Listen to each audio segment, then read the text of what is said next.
On Monday, Alabama beat Ohio State in the college football national championship. So Alabama once again is the national champion of college football.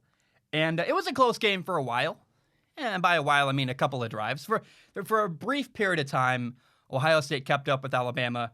And then Alabama pulled away. They were up 35-17 at halftime. They won the game 52-24. Which is, if you are a Texas A&M fan, that's a meaningful number to you. We'll talk about that down the road. Look, Ohio State was just outmatched physically. Alabama has so many NFL players, namely, here's a couple of them. DeVonta Smith, the Heisman Trophy winning receiver.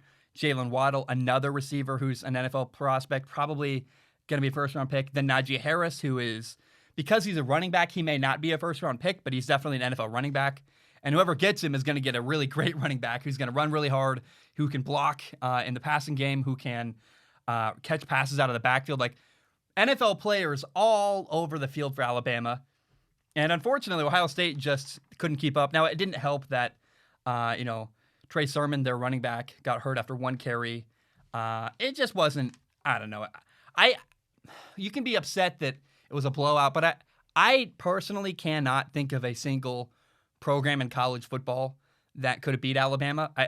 If you're a college football fan and you're like, Washington State, no, they couldn't have beat them. I don't know anybody from any fan base in college football that's very confidently able to say our team could have beat Alabama. It's wishful thinking. So I don't know that anybody was going to beat Alabama this year.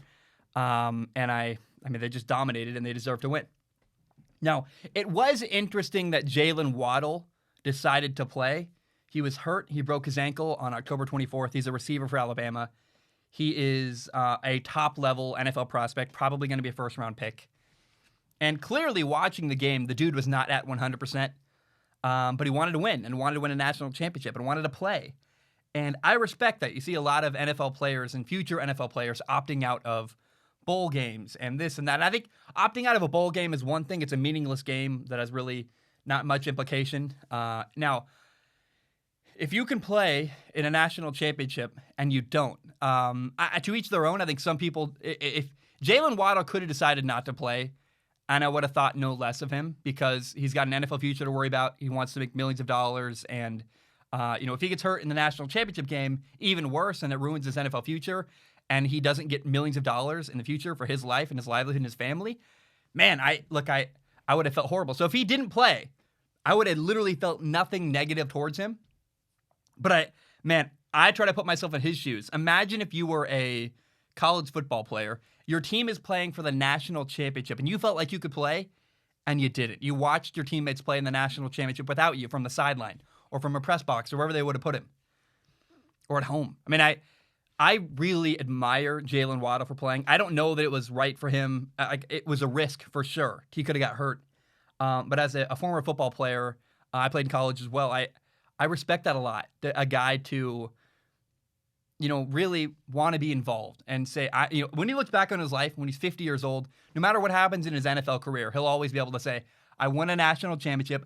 I played on the field. I was with my teammates. We fought hard for that. I mean, if you win a national championship in college football, if you do anything, I made the playoffs a couple times. Like if you do anything you do, you work all year towards that final game of the season. And so all the work Jalen Waddle put in with his teammates and building the program at Alabama and getting them another national championship, it all led up to that moment. And so to feel like all that work you put in led to this moment and then not play in that moment would have been, I feel like probably, I'm speaking for him, I imagine he would have felt like it's a total betrayal to all the hard work he'd done previously. I really, really admire Jalen Waddle for playing in this game. Now, DeVonta Smith left in the third quarter with a hand injury. He actually dislocated his finger, and they couldn't get it back in. Alabama said, look, we love you, kid. We're not going to let you play the rest of the game. I think good on Alabama. They protected DeVonta Smith. But it was kind of crazy is in two quarters of football, DeVonta Smith still had 12 catches for 215 yards and 3 touchdowns. That's unbelievable.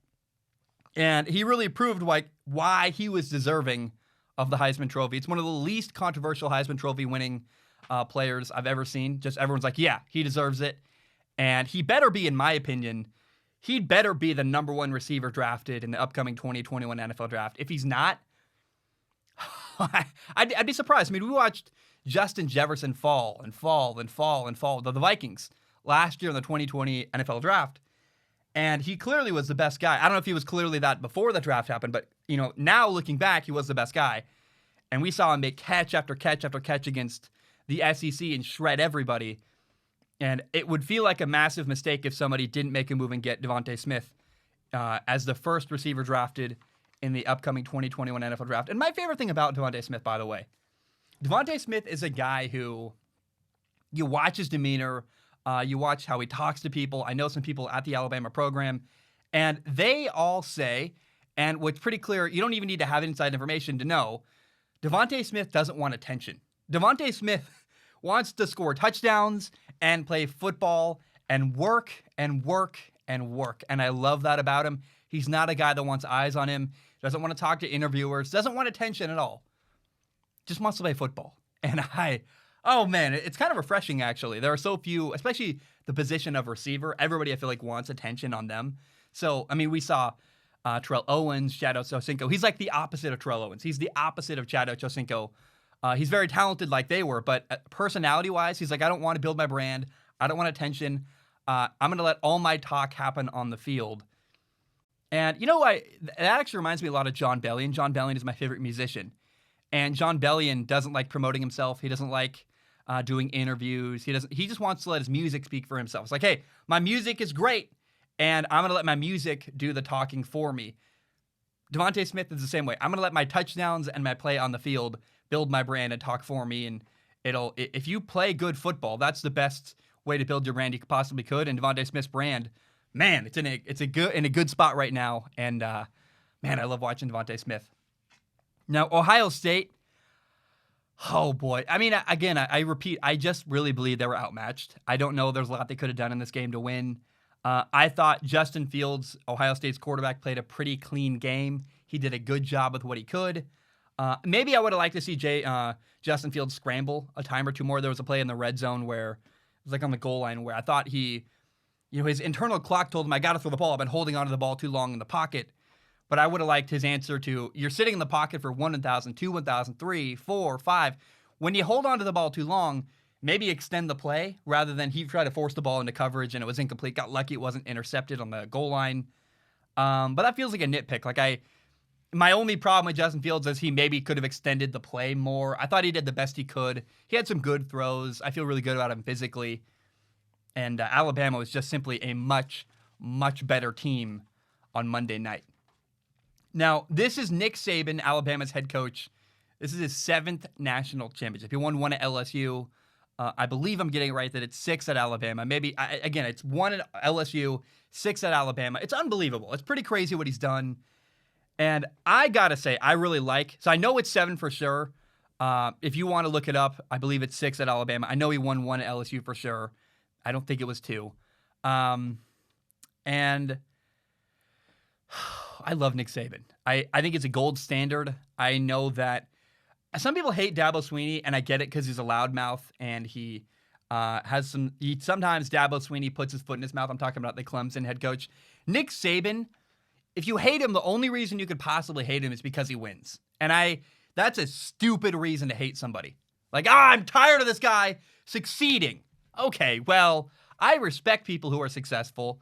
And not only is Nick Saban very, very successful and the best college football coach of all time, and he's an amazing recruiter, and he wins, let's be honest, for sure. He wins because he gets the best players, but he also develops those players. And my favorite thing about Nick Saban, watching him win his 7th national championship, is that he makes it about his players, not about himself. It'd be easy to be like, look at me, I'm the best, 7 national championships, what's up? He could have that attitude. However, if he had that attitude, he probably wouldn't continue to win national championships because that would leak out. People go, oh, this guy's all about him. And his players wouldn't like him and it wouldn't work. So his players like him because he's not about himself. He makes it all about his players. And the people there at Alabama, his players love him. And I don't know how you can look at Nick Saban and not like him and not, at the minimum, you can hate him for winning because maybe he beat your team and you're an Ohio State fan or a Clemson fan or whatever you want. Maybe you're an Auburn fan. You're like, look, I respect him, but I can't like him. That's fine. But I don't know how you don't respect what Nick Saban has done at Alabama. By the way, I found out that Ryan Day, Ohio State's head coach, lived in his guest house on his property this season for the majority of the year. And he only saw his wife and kids, through FaceTime and through the windows, waving at them as he got home kind of thing. That's brutal, man. That's really, really brutal. Imagine not seeing your wife or your girlfriend or your kids or whatever for, I'm just trying to, if you're a person, maybe you're not married, but you might have a girlfriend. Like, imagine not seeing your girlfriend in person for 7 months. It's like a long-distance relationship. It's even worse if you have kids. I can't imagine if I had kids, not seeing my kids and holding them and hugging them for months.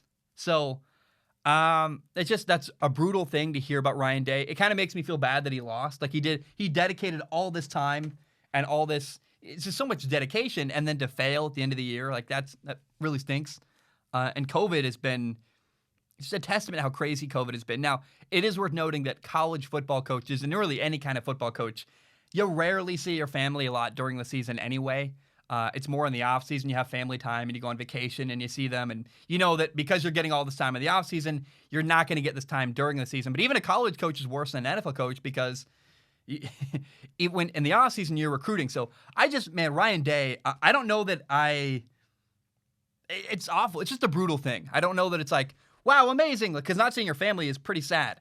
But it's a brutal thing, and I want to tell you about Ryan Day. Like, he is very dedicated to his job, and it makes me feel a little bit bad that he lost at the end of the year.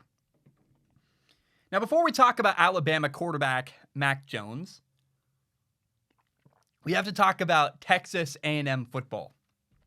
So, Texas A&M went 9-1 this year. They won their bowl game. They beat North Carolina State. North Carolina. Just UNC, North Carolina. The blue one, not the red one, not the Wolfpack. They beat North Carolina, the Tar Heels, in their bowl game. And the only loss on the year that Texas A&M had was they lost to Alabama, ironically, 52-24, it's ironic because it's the same score that Ohio State lost to Alabama in the national championship. And Texas A&M felt snubbed. They felt like they should have been in the college football playoff. They felt like they should have been the number 4 team rather than Notre Dame. And I get why a Texas A&M Aggie fan might feel that way. Like, we got screwed over. We should have gotten in.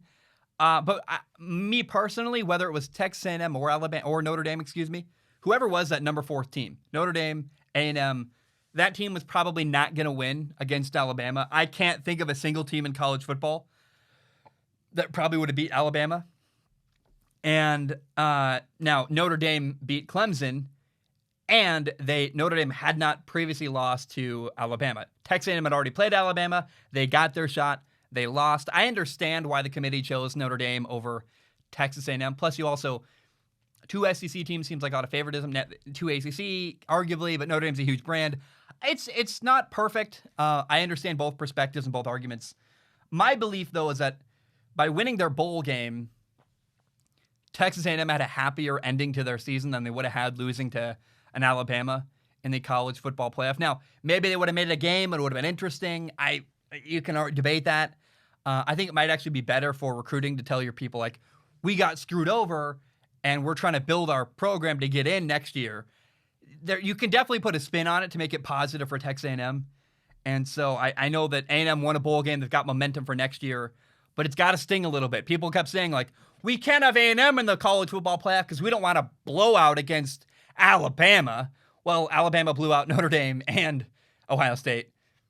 And you could argue, again, it's the same score that A&M lost to Alabama by when Ohio State lost. So I feel the plight of a Texas A&M fan. They feel like they got screwed over, and they might have somewhat of a point there. But again, I don't know what team in college football would have beat Alabama this year in the 2020 college football season. Let me drink some water real quick, because it's time that we need to talk about Alabama quarterback Mac Jones. In the national championship, he was 36 for 45 passing at 464 yards, 5 touchdowns. And I look at Mac Jones, I strongly believe this guy is an NFL quarterback. I'm a big fan of the guy. I think he's a first-round pick. And a lot of people doubt him. A lot of people say that he only did well because he's got amazing receivers around him. He's got Najee Harris and DeVonta Smith and Jalen Waddle. And look, first of all, remember Joe Burrow at LSU also had amazing players around him. It's not just because you have good teammates does not necessarily mean you're not going to be a good NFL quarterback. It's kind of a silly thing. People love to simplify, and also people love to hate on anybody who wins. Here's really the question you have to ask. There's a couple of them. Does he have NFL traits? Does he have NFL habits? And then also, does a quarterback elevate his receivers, or do the receivers elevate him? There have been moments when I've watched college football and I've gone, oh, that quarterback's only good because of the system he plays in, or because he's throwing the ball up to amazing receivers who are taking a 5-yard slant, running for a 50-yard touchdown, and you're not seeing enough high-level NFL throws downfield. When I watch Mac Jones, definitely he'll throw a 5-yard screen for a long touchdown. You're like, wow, I mean, that's just because he's got good teammates. And that happens for sure. But also, there are moments where Mac Jones really, really elevates his teammates. There are throws to DeVonta Smith that I'm like, that's not just a good catch, that's a great throw. Or that's a throw. There was a throw in the national championship against Ohio State where Ohio State, for whatever reason, left a linebacker matched up on DeVonta Smith. But he recognized the matchup, made a beautiful throw up over the defense. I'm like, you can say like, oh, it's a mismatch, yada yada. But he had to recognize the mismatch and make a great throw. I watched Mac Jones this year elevate the people around him. He wasn't just being elevated by the people around him. And so because he makes Alabama star players even better, I go, man, I like what Mac Jones is doing. And I got to be very honest, going into the year, I completely wrote off Mac Jones in my head. I went, oh, another tall Alabama quarterback. He's just a typical guy. He's another A.J. McCarron. Like, oh, okay. Like, we saw A.J. McCarron win a national championship at Alabama, and we all could see, like, he's being elevated by the people around him. No. Mac Jones is not A.J. McCarron. Mac Jones is a really good quarterback who's doing amazing stuff, and he's really good at identifying coverages. He's really good at working through progressions. He's not super mobile, but what he can do, even though he can't run around a lot, Mac Jones can move within the pocket and keep a play alive and slide left and right.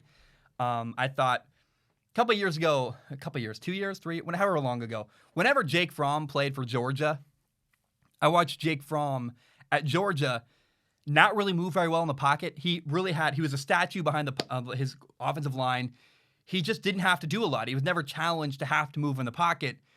And I thought that was an underdeveloped part of Jake Fromm's game.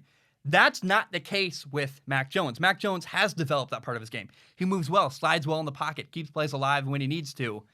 And he's got good pocket presence. It matters, and he has great footwork. It matters there.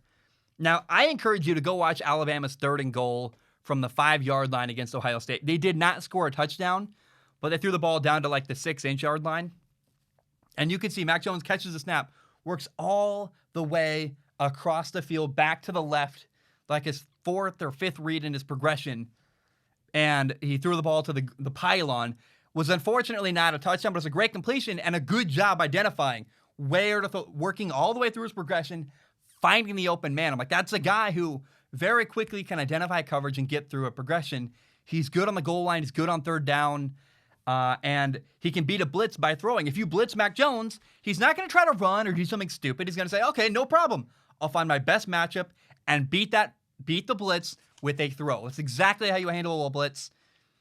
And somehow it's very overlooked. I don't really understand how this is possible, but Mac Jones has a huge arm and is very accurate downfield, and it feels like nobody gives him credit for it. I think Mac Jones has a better arm than Tua does. Like Tua, last year at Alabama, was good and great, but I think Mac Jones is bigger and has a stronger arm than Tua did. And when I watch Mac Jones, I see Matt Ryan. Matt Ryan, the Falcons quarterback who, oddly enough, was also coached by Steve Sarkisian in Atlanta. Now, the San Francisco 49ers have the 12th overall pick. And I don't know that Justin Fields or Zach Wilson or Trevor Lawrence are going to fall all the way down to the 12th overall pick. And I don't think it needs to happen. I don't think it matters.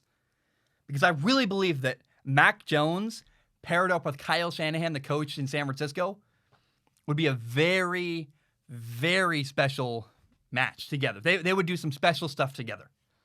And the last time that Kyle Shanahan had a quarterback with the skill set like that, Matt Ryan won the NFL MVP. So Mac Jones and Kyle Shanahan, I don't think people are like the 49ers need to trade up and go get Zach Wilson. I don't think so. I think Mac Jones with the 49ers would be amazing. And because they have a lot of talent around, whoever quarterback is going to play in San Francisco next year, they've got a good defense. They've got an amazing coach.